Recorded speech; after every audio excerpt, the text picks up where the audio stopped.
Assalamualaikum warahmatullahi wabarakatuh. Perkenalkan, nama saya Indana Zulfa Faza.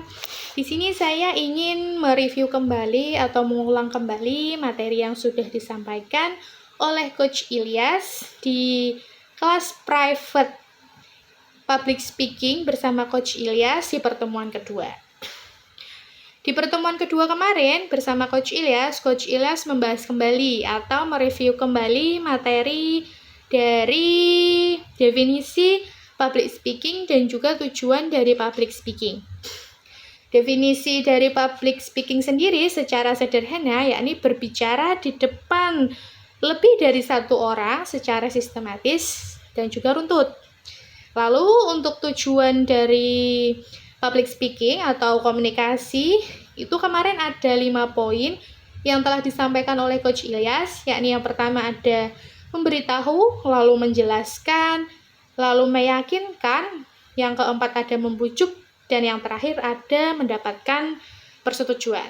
Ketika kita berbicara di depan orang, di depan audiens, setelah kita memberitahu, lalu menjelaskan, meyakinkan, membujuk, lalu mendapatkan persetujuan ke audiens, pasti inti dari semua itu kita ingin mendapatkan sebuah hasil. Jadi, inti dari semua poin atau 5 poin yang sudah saya sampaikan tentang tujuan dari public speaking itu sendiri, yakni untuk mendapatkan hasil sesuai apa yang kita inginkan. Lalu, selanjutnya, materi yang disampaikan oleh Coach Ilyas yakni teknik Wivel.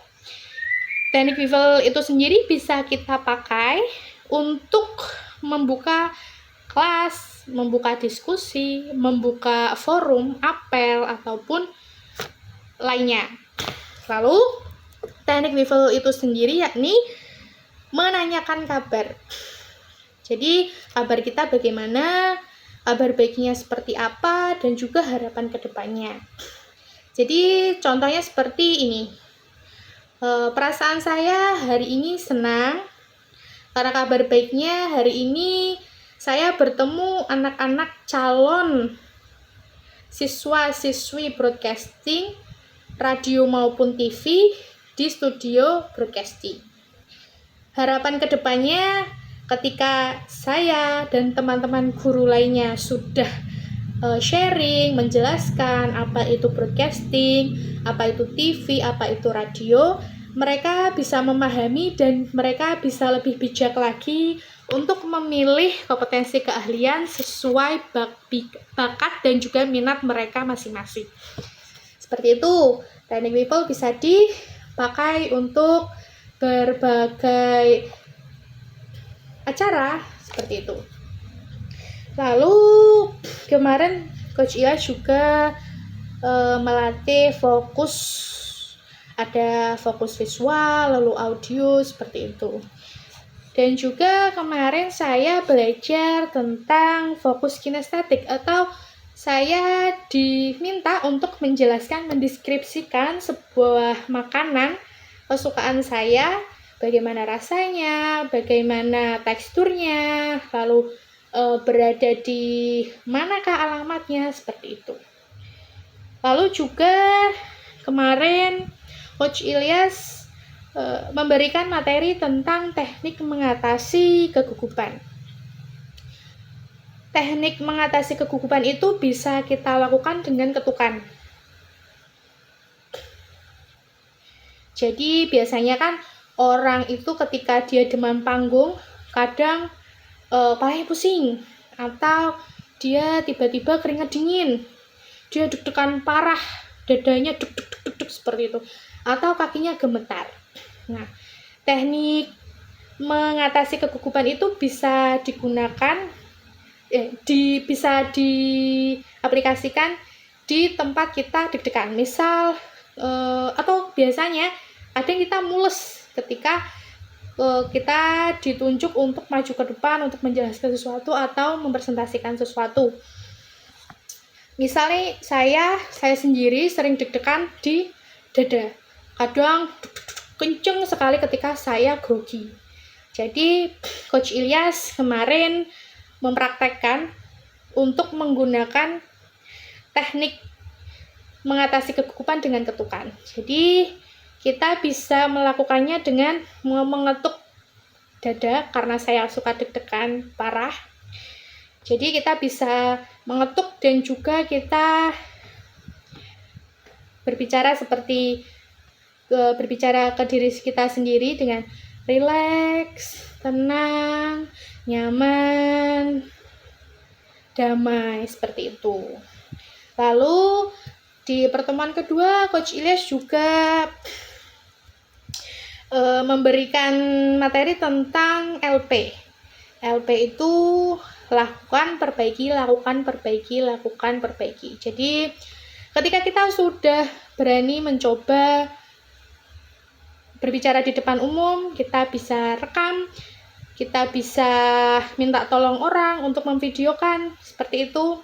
Ketika kita sudah selesai, kita bisa review kembali video kita tahu apa kekurangan kita, lalu kita bisa memperbaikinya.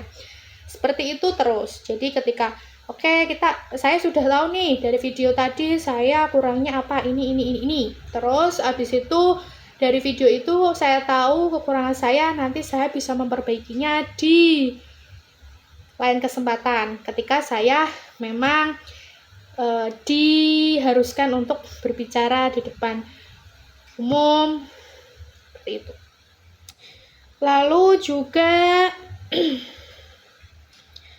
hakikat komunikasi adalah koneksi. Jadi komunikasi yang sukses harus bisa nyambung dan matching. Jadi ketika kita bisa mengatakan komunikasi kita itu berhasil ketika memang kita match, kita sudah sefrekuensi atau kita sudah saling paham kepada audiens kita. Lalu ada juga mengetahui tren. Kemarin Coach Ilyas sempat membahas tentang bagaimana caranya ketika kita mengatasi anak sebagai wali kelas. Jadi untuk menjadi wali kelas yang asik, kita juga harus mengetahui tren. Jadi ketika kita berbicara atau kita sedang menjelaskan kepada anak-anak, pastinya kita juga harus bisa mengikuti apa yang mereka sukai. Seperti itu.